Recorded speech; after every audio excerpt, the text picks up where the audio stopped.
You were coached by T.Rinkevičiaus, your current coach in Romania. So, what is the impression of this coach that you formed during that time? Because obviously, it is good enough for you to come and play for this coach again in another club. Mm-hmm.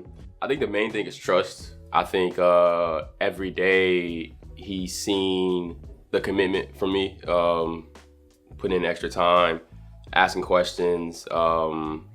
And just wanting to be better, just wanting to reach my ceiling or my potential. You know what I mean? I think he was fascinated about that. And so when he took this job, he just thought of me and thought that I could be a leader and somebody that can be an extension of him with his formula and with his system that he used last year as well. So I think that's what kind of like went into it.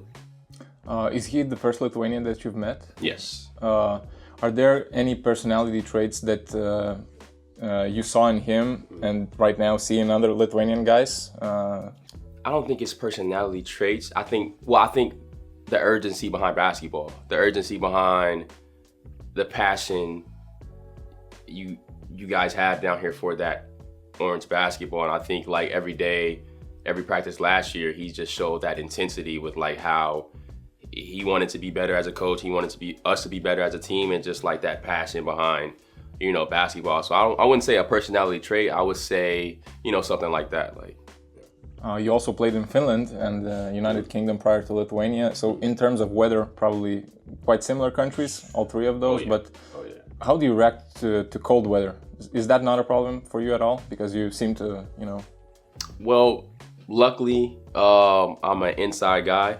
So I'm usually to the store and back, to the gym and back. Like, I'm never really just chilling outside. So like, obviously I'm from Texas as well. So that kind of has something to do with it, knowing that it's going to be cold and I'm right by the Baltic Sea. So I'm already preparing myself to be inside or at the gym.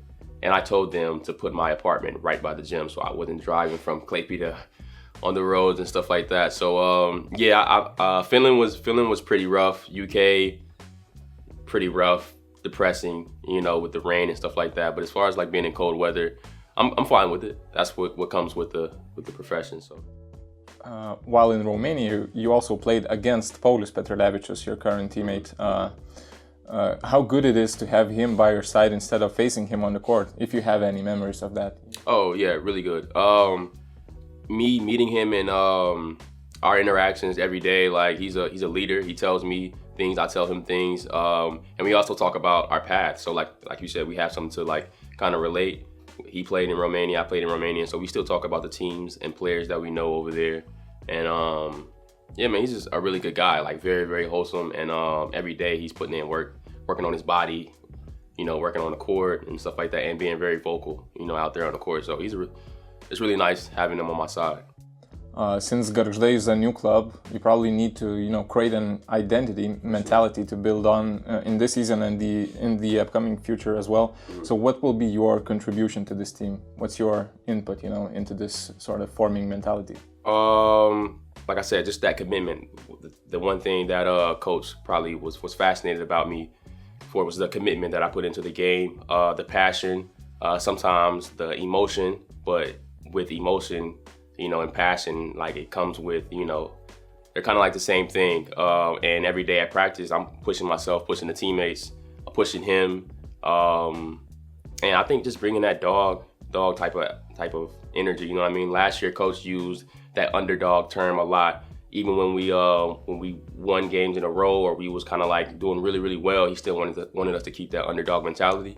And I think before I even met coach, I already had that underdog mentality because of my journey that I've been on in this basketball, in this game of basketball. And so I just think just passion, commitment, and just a little showtime, to be honest.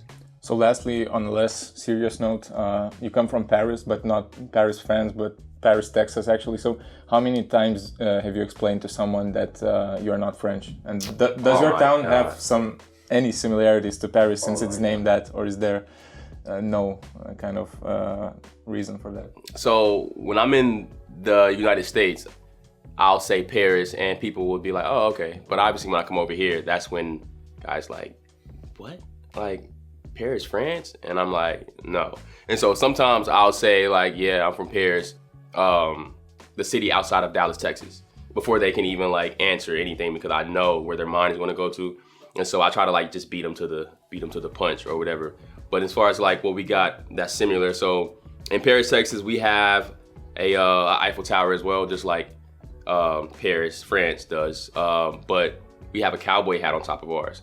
And like, so that's kind of like our tourist attraction. Like, so anybody who comes through the city, like I said, it's a small town, but like that Eiffel Tower with a cowboy hat is like the staple of like the city. And so my girl is from England, and as soon as we got down there, I took her to see that. Like, that's kind of like the main thing we really have as far as like that's attractive down there. So yeah, we have an Eiffel Tower with a big red cowboy hat on top, you know. So hey, I see you're not subscribed. Do it now.